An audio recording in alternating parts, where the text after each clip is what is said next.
token generation with Intangible Virtue, even going so far as a main deck Collective Blessing. And then a lot of the good value token stuff. We have Lingering Souls alongside Midnight Haunting, you know, some ramp with Evanston's Pilgrim. Thragtusk is a good value play, and so not really a homogenous Spirit deck, but definitely capitalizing on those kind of synergies.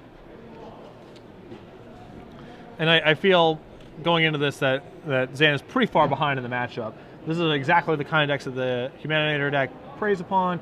There's no quick clock, there's no real disruption, at least game one, and no permission. So I think that Brian's very well suited for this matchup. As we do see Brian kicking off with a Stomping Ground and a Faithless Looting.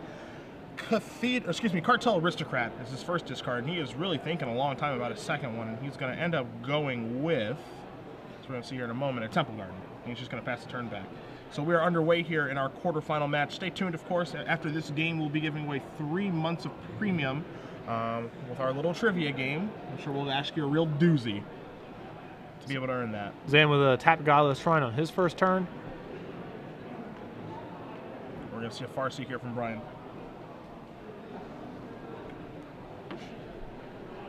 Resolves, and now Brian has to figure out what he wants to go get.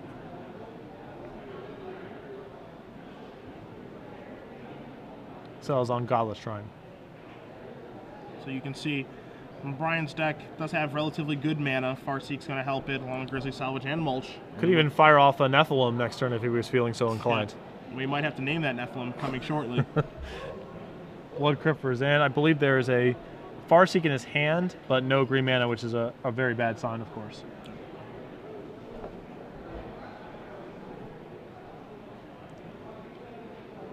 I'm just going to pass the turn back. See if Brian can capitalize on this here. Sunbelt Grove and Huntmaster of the Fells. And we mentioned this a couple of times watching this deck on camera, both in Brian's hand and in Brad's hands. This deck can actually play a kind of a conventional Magic game. It doesn't have to just go full out with the, you know, Burial Rites and comboing out. We see Farseek into Huntmaster of the Fells. This is the same types of draws the decks like Naya and Jun use.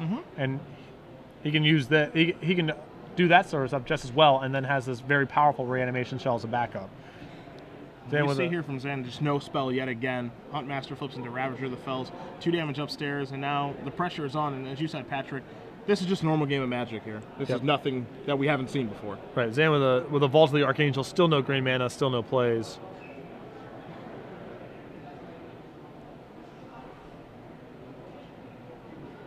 We'll see if we got any follow-up here. Looks like Brian also has a Faithless, an Unburial Rites in hand, so we're going to flashback this Faithless Looting here. Finds a Grizzly Salvage in another land.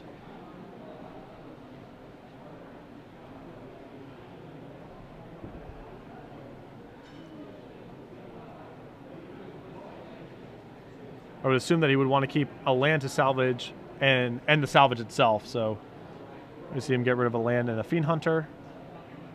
Stomping Ground untapped. See Grizzly Salvage.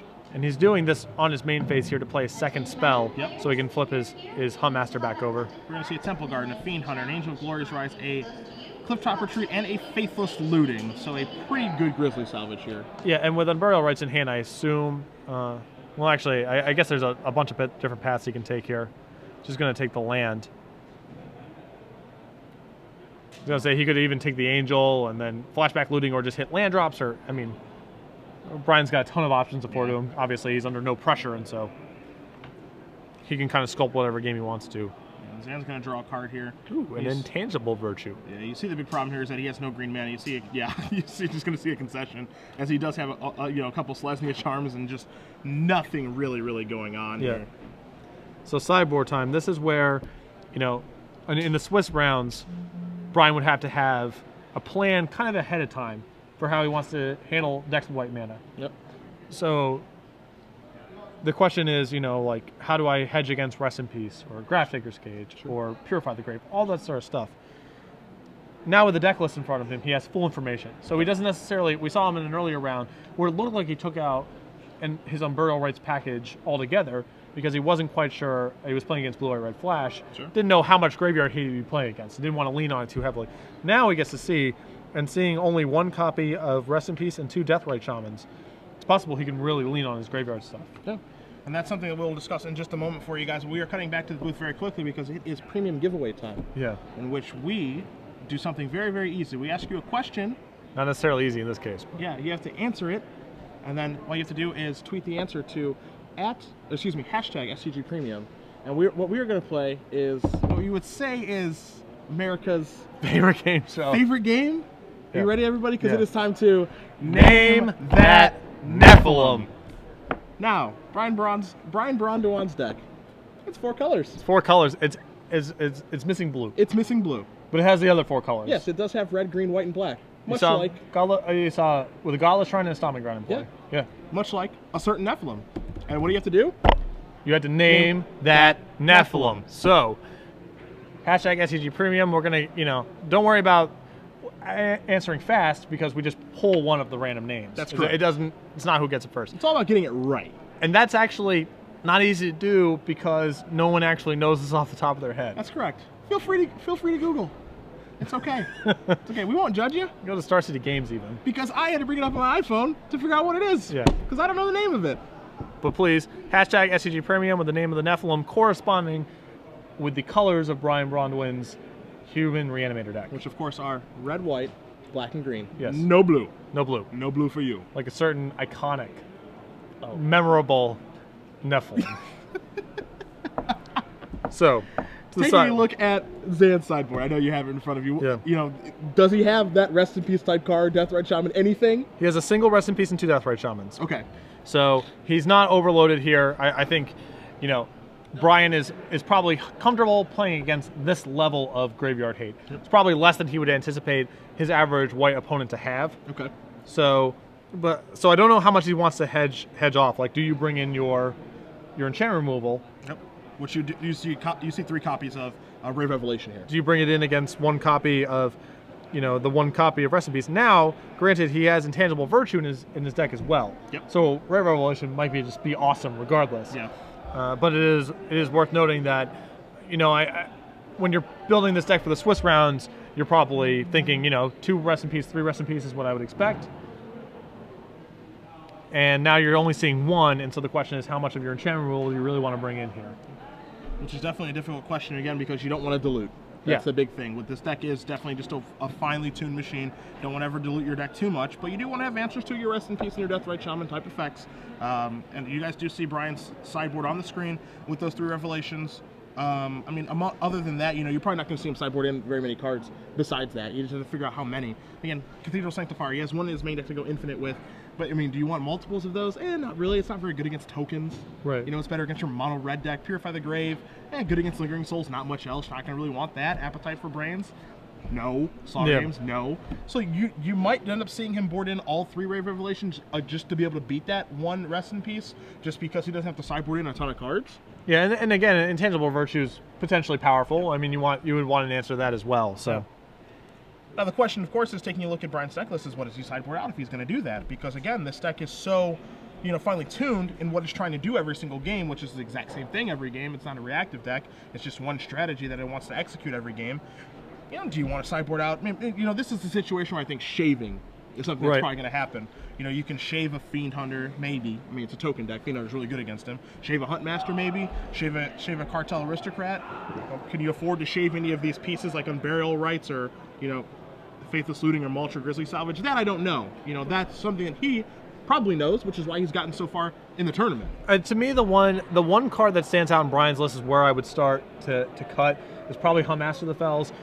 Zan's deck is very good at attacking in the air, and because of Intangible Virtue and his own Huntmasters, Zan might just be able to outclass. Like, his Huntmasters are going to be better, and there's no guarantee the Huntmaster even does anything, because if he's going Lingering Souls, Midnight Haunting, Intangible Virtue, Zan's also got Bonfire of the Damned in his deck. There's a lot of things that make Huntmaster not at its best here.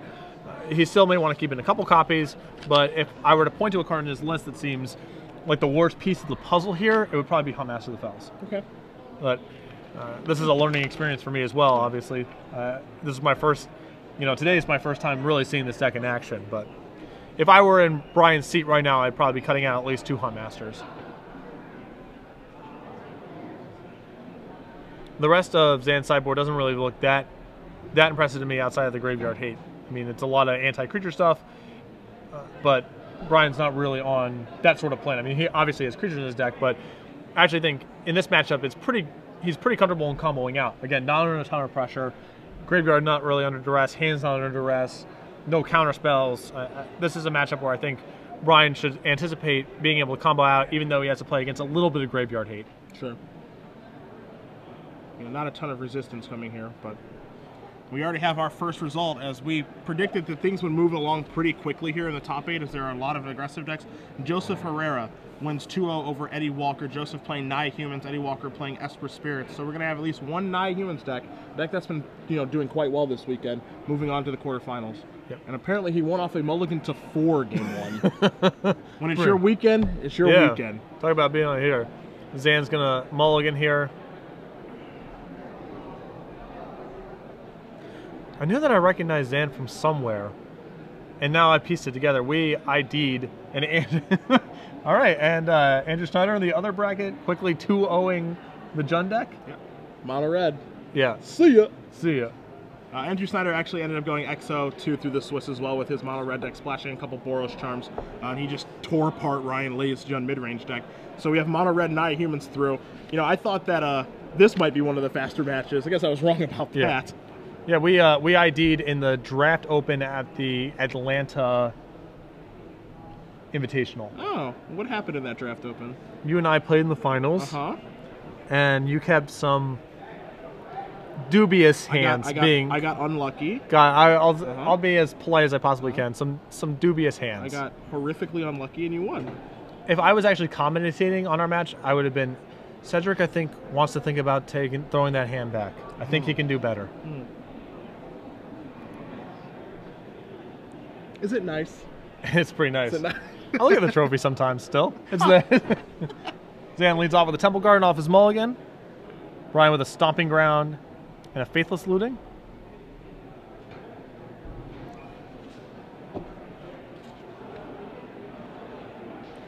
He's going to discard a Fiend Hunter and an Unburial Rights. So it's a big test. Zan could really use either one of his 2 Death Parade Shamans or his Rest in Peace. Some of his Graveyard Hate would be excellent here. You know, what we're probably going to see is we're going to see a Farseeker. He's probably just going to play, you know, like a normal game and just hope he just draws into one of those cards. Yeah. I mean, when he has so few ways to interact, you know, he has 3 cards total, you can't just aggressively mulligan for him, you know, like you would a Leyline of the Void or a similar effect. So I think he's just going to try to play a normal game, get his deck online, get his spirits and his Crusade effects, and hope he can just beat him. As you see Rest in Peace on the bottom of the deck. Oh, so close. At least I'm pretty sure it was Zam. I'm not 100%, but I knew the face was familiar when we had him on camera, so I think that's where it's from.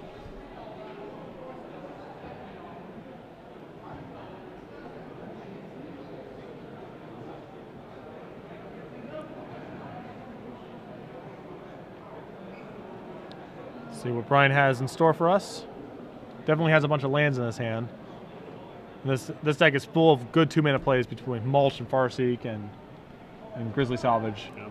Turn 2 is there's a lot of things you can do. You're going to see a Mulch right now. That's going to turn over an Overgrown Tomb, a Fiend Hunter, a Sun Petal Grove, and a Faithless Looting. So I'll take those 2 lands, and I'll conveniently put this flashback card and this Fiend Hunter, which I'd like to have in the graveyard anyway, where it belongs. And Brian doesn't need to discard any cards for the turn, so he is just going to pass back. Zane's going to have to get something going here. Yep. You do see a Garrett Primal Hunter in his hand. You see Temple Garden come and play on tap, so we might be seeing something along the lines of Huntmaster of the Fells, something similar. You're going to see Garrick Relentless. Yeah.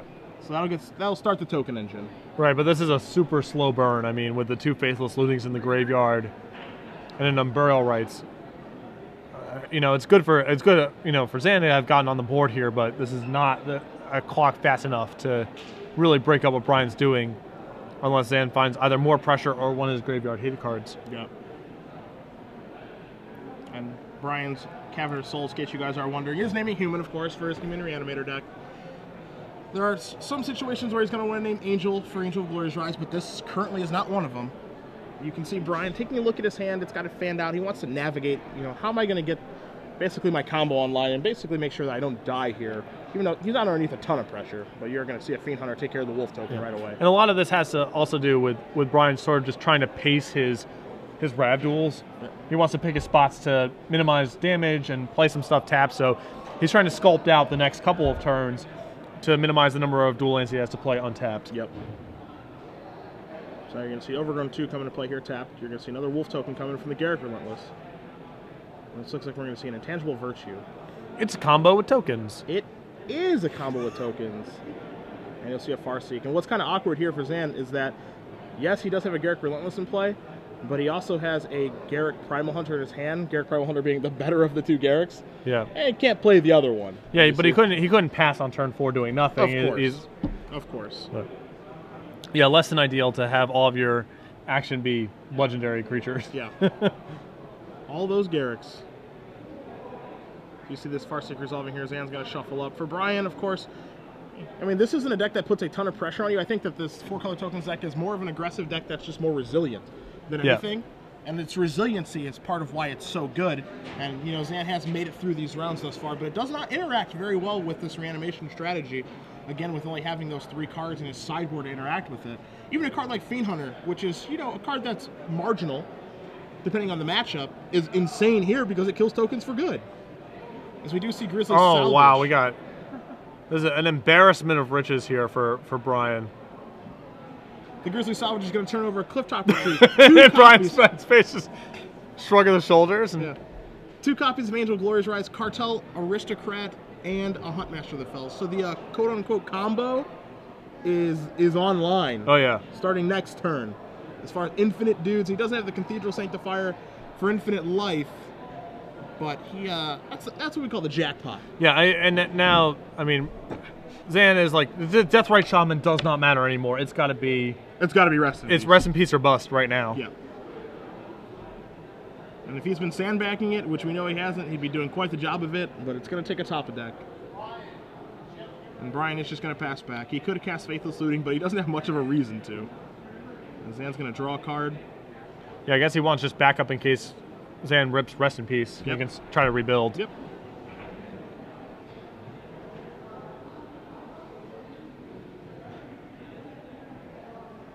And we're going to see an attack here for 3 with the Wolf, it looks like. Get in Brian immediately. Yeah. Yeah, I'll block. Sure. They're coming back in a second. Another Wolf token. He just does pass the turn. It's not back. goodbye, it's more like see you later. Yeah. Just one moment.